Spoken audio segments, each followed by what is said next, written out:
Welcome to the new topic of the physics curriculum, which is uniform circular motion. This follows from our topic of projectiles. I've created a bit of a presentation to introduce you to the concepts of uniform circular motion. Okay, so a review of some of the things that we've learnt in previous classes. Speed is a scalar quantity and velocity is a vector quantity, and they are different things in physics. So speed refers to the magnitude, and you can see that in the example one with the orange car. The orange car's speed is 200 kilometers an hour. Now with the car underneath, the white one, the velocity is written as 200 kilometers an hour to the left. Now the white car also has a speed of 200 kilometers an hour, but with velocity being a vector quantity, it has both the magnitude and the direction. Now, when we refer to uniform circular motion, we will be looking at acceleration as well, and acceleration is also a vector quantity with both magnitude and direction. I will now explain uniform circular motion from its definition. So if we consider that carriage on the Ferris wheel, the red one, traveling in an anti-clockwise direction, the speed of the carriage is not changing, however the directional component of the velocity is. So we can see when the carriage is in this location where my cursor is, the direction of travel is out here, and as it goes around, the direction changes. So we can see this more clearly with this example.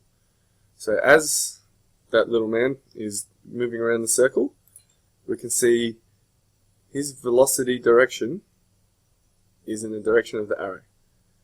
And what we can also notice about this is that the arrow is not changing in size. The magnitude is always the same. And what this means is there is no acceleration or deceleration in the direction of velocity. Now, since it's changing direction though, the velocity of the carriage is changing. That is because velocity has two components, which are the magnitude and direction. So if one of them changes, then the velocity changes. So in our case, the direction is changing, meaning the velocity changes. Now, by the definition of acceleration, a change in velocity indicates acceleration. Therefore, the carriage is accelerating. Now, we know that acceleration must be perpendicular to the velocity as the object is traveling at a constant speed.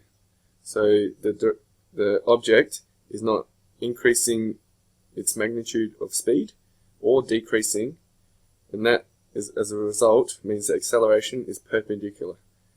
Now, looking at these two diagrams, we can see in the first one on the left, the velocity direction is going out to the right here, and the acceleration towards the middle.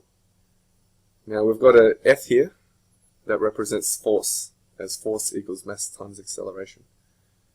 I'll come back to that in a minute. Now we've got this diagram here, where the direction of velocity is out tangential to the circle, and the force or acceleration component is towards the middle. As the acceleration does not change the speed of the object, and speed meaning the magnitude of this velocity, the acceleration must be in direction that is perpendicular to the velocity.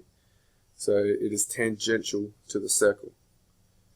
Now, if this particular Ferris wheel carriage did not have any acceleration whilst traveling in a circle, it would continue in a straight line.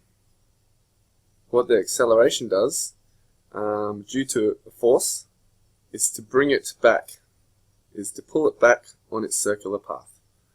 Now this acceleration that continuously points inwards towards the center of the circle is known as centripetal acceleration. So we can see here that the acceleration is always towards the center of the circle. And we can also see that the magnitude of the acceleration is constant. Okay, previously I explained uniform circular motion from the definitions. Now I will explain it from Newton's laws. So Newton's first law states that a moving body continues to move with constant velocity unless an external force acts upon it. And because the carriage is not moving in a straight line, because it is in a circle, there must be a force acting on it. Now, Newton's second law states that force equals mass times acceleration, and that suggests that the carriage has acceleration. The force in this case is provided by the arms of the Ferris wheel that connect the carriage to the central pivot point. Now, we use the Ferris wheel as one example, however, there are other examples of uniform circular motion. We have a vehicle travelling in a circle. Now, the centripetal force is due to the friction of the car's wheels.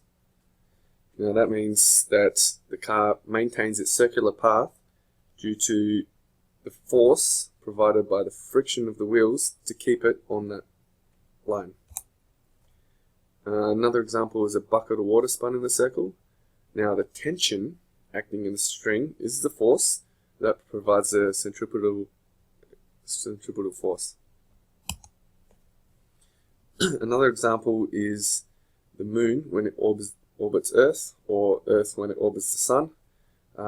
There is no direct physical contact between the two. However, it's the gravity acting on the moon that provides the centripetal force to keep it in a circular path. So we can have a look at an example of a car, and we can see that the friction force is the force that points towards the center of the circle, and the velocity is tangential to this force. We can have a look at this from another point of view, where the car has no physical contact with the center of the circle, yet it is traveling in that direction due to the friction of the tires, forcing the car inwards.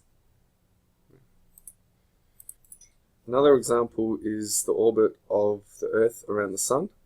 Now, gravity is actually providing the force that provides this centripetal acceleration, and that is shown there. So gravity is always constantly pulling the Earth towards the Sun, stopping it from flying in a straight line. Now, the velocity component is shown in that, shown with the red arrow. However, if we take away gravity, the direction of the red arrow is where the planet will fly if it wasn't for gravity. So they will continue in a straight line by Newton's first law. Now here I've provided a formula to calculate the magnitude of the acceleration if the speed and the radius of the path is known. I have not provided derivation for this at this stage, however, if you're interested, please let me know. I can go through it in class. So what we've got here is acceleration is equal to the velocity squared divided by the radius. However, we can notice that the velocity squared term, acceleration is proportional to velocity squared. So meaning the greater the velocity, the greater the acceleration. Also, the radius is inversely proportional to the acceleration. So the smaller the radius for the same speed will have a greater acceleration. Another equation here which relates the period to the velocity and the radius. So the period of the rotation is equal to 2 pi r divided by velocity. Now we recognize 2 pi r as the distance or circumference around a circle, and if you divide distance by velocity, you get time as one of the physics equations. So it's simply just converting one of those equations to application of uniform circular motion. Now what I've provided here is animation for you to investigate the effects of the size of the centripetal force. So you can play with the variables of mass, velocity, and the radius, and notice the effects that they have on the centripetal force. In my next video, I'll provide you with some examples on how to use the equations.